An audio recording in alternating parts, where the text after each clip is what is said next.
ಚಿಕ್ಕಬಳ್ಳಾಪುರದ ಸರ್ಕಾರಿ ಪ್ರಥಮ ದರ್ಜೆ ಕಾಲೇಜಿನ ನಿವೃತ್ತ ಪ್ರಾಂಶುಪಾಲರಾಗಿರುವ ಬಿವಿ ಕೃಷ್ಣ ಚಿಕ್ಕಬಳ್ಳಾಪುರದಲ್ಲಿ ನಿವೃತ್ತ ಸರ್ಕಾರಿ ನೌಕರರ ಸಂಘವನ್ನು ಮಾಡಿದ್ದಾರೆ. ಅದರಲ್ಲಿ 16 ಮಂದಿ ಸದಸ್ಯರಿದ್ದು ಪ್ರತಿ ತಿಂಗಳು ಹಿರಿಯ ತಜ್ಞರಿಂದ ನಿವೃತ್ತ ನೌಕರರಿಗೆ ಆರೋಗ್ಯ ಸಮಸ್ಯೆಗಳ ನಿವಾರಣೆ ಬಗ್ಗೆ ಸಲಹೆ ಸೂಚನೆಗಳನ್ನು ಕೊಡಿಸುತ್ತಿದ್ದಾರೆ. ಇದರ ಅಂಗವಾಗಿ ಈಗಾಗಲೇ ಅನೇಕ ಮಂದಿ ತಜ್ಞ ವೈದ್ಯರು ಆಗಮಿಸಿ ಹಿರಿಯ ನಾಗರಿಕರಿಗೆ ಆರೋಗ್ಯದ ಸಲಹೆಗಳನ್ನು ನೀಡಿದ್ದಾರೆ. ಇದರ ಮುಂದುವರಿದ ಭಾಗವಾಗಿ ಇಂದು ಚಿಕ್ಕಬಳ್ಳಾಪುರದ ಸರ್ಕಾರಿ ನೌಕರರ ಭವನದಲ್ಲಿ ನಿವೃತ್ತ ಸರ್ಕಾರಿ ನೌಕರರಿಗಾಗಿ ಆರೋಗ್ಯ ಸಲಹಾ ಕಾರ್ಯಕ್ರಮ ಆಯೋಜಿಸಲಾಗಿತ್ತು ಎಂದು ಖ್ಯಾತ ಮನೋವೈದ್ಯರಾದ ಡಾಕ್ಟರ್ ಸಿಆರ್ ಚಂದ್ರಶೇಖರ್ ಅವರು ಆಗಮಿಸಿ ಹಿರಿಯ ನಾಗರಿಕರು ಮಾನಸಿಕ ಒತ್ತಡದಿಂದ ಹೇಗೆ ದೂರ ಇರಬೇಕು, ಮಾನಸಿಕ ಖಿನ್ನತೆಗೆ ಒಳಗಾಗದೆ ಹಿರಿಯ ನಾಗರಿಕರು ಹೇಗೆ ಲವಲವಿಕೆಯಿಂದ ಇರಬೇಕು ಅನ್ನೋ ಬಗ್ಗೆ ಮಾಹಿತಿ ನೀಡಿದರು. ಇಲ್ಲಿ ನಿವೃತ್ತ ನೌಕರರ ಸಂಘ ಎಲ್ಲ ರಿಟೈರ್ ಆಗಿರ್ತಾರೆ.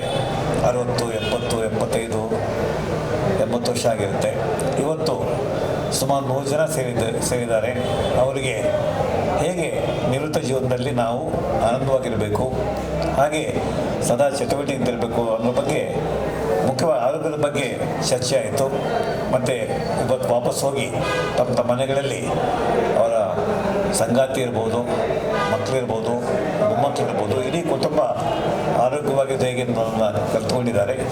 ಹೋಗಿ ಅವ್ರು ಫಾಲೋ ಮಾಡ್ತು ಅಂತಂದರೆ ಅವರ ಕುಟುಂಬ ಆರೋಗ್ಯವಾಗಿರುತ್ತೆ. ಕುಟುಂಬಗಳ ಆರೋಗ್ಯವಾಗಿತ್ತು ಅಂದರೆ ಇಡೀ ಚಿಕ್ಕಬಳ್ಳಾಪುರದ ಊರು, ಚಿಕ್ಕಬಳ್ಳಾಪುರ ಜಿಲ್ಲೆ ಆರೋಗ್ಯವಾಗಿರುತ್ತೆ. ಹಾಗಾಗಿ ಈ ಒಂದು ಕಾರ್ಯಕ್ರಮಕ್ಕೆ ಬಂದದ್ದು ಭಾಳ ಸಂತೋಷ ಆಗುತ್ತೆ. ಹಾಗೆ ಭಾಳ ಜನ ಆಸಕ್ತಿಯನ್ನು ಕೇಳಿದ್ದಾರೆ, ಹಾಗೆ ಬದಲಾವಣೆಗೆ ಒಪ್ಪಿದ್ದಾರೆ. ಆದ್ದರಿಂದ ಅವರಿಗೆ ನಾನು ಅಭಿನಂದನೆ ಹೇಳ್ತೇನೆ. ಹೀಗೆ ಇದಕ್ಕೆ ಮುಖ್ಯವಾದ ಕಾರಣ ನಮ್ಮ ರೆಡ್ಡಪ್ಪನವರು, ನಮ್ಮ ಕರ್ನಾಟಕ ಜ್ಞಾನ ವಿಜ್ಞಾನ ಸಮಿತಿಯ ಉಪಾಧ್ಯಕ್ಷರು. ಅವರು ಮುತುವರ್ಜಿ ವಹಿಸಿ. ಮರಸನಹಳ್ಳಿ ನಾರಾಯಣಸ್ವಾಮಿ, ರಾಯಲ್ಸ್ ಕನ್ನಡ. ಅದೇ